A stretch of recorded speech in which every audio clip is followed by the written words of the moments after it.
Question है can two angles be supplementary if both of them are acute, obtuse और right.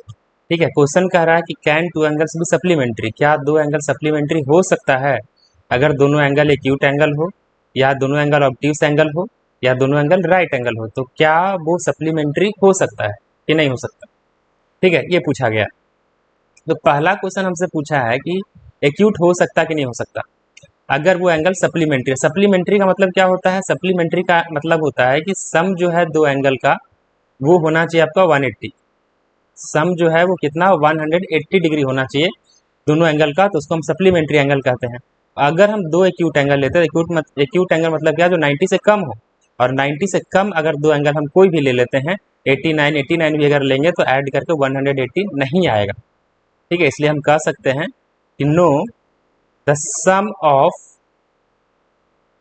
To acute angle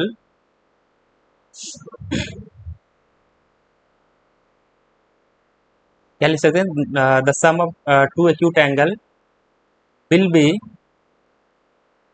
less than 180 degree. मतलब दो acute angle को अगर हम add करें तो 180 से कम आएगा, जिस कारण वो दो एंगल एक्यूट नहीं हो सकता सप्लीमेंट्री अगर है तो।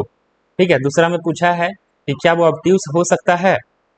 ठीक है, तो ऑब्ट्यूज रखेंगे मतलब 90 से ज़्यादा। ठीक है, तो 90 से ज़्यादा अगर 91 भी मिनिमम लेते हैं तो 91 प्लस 91 180 से ज़्यादा हो जाएगा। ठीक है, तो ये भी नहीं होगा, तो यहाँ पर हम लिखेंगे no, the sum of two obtuse angle will be greater than 180 degree. ठीक है, 180 डिग्री से ज़्यादा हो जाएगा, इसलिए ये भी नहीं हो सकता। तीसरा पूछा है राइट, क्या दो राइट एंगल मिलकर सप्लीमेंट्री हो सकता है। तो राइट एंगल मतलब 90 डिग्री, तो 90 प्लस 90 कितना होता है, 180 होता है, तो ये हो सकता है। तो यहाँ पर हम लिख सकते हैं कि yes, the sum of two right angle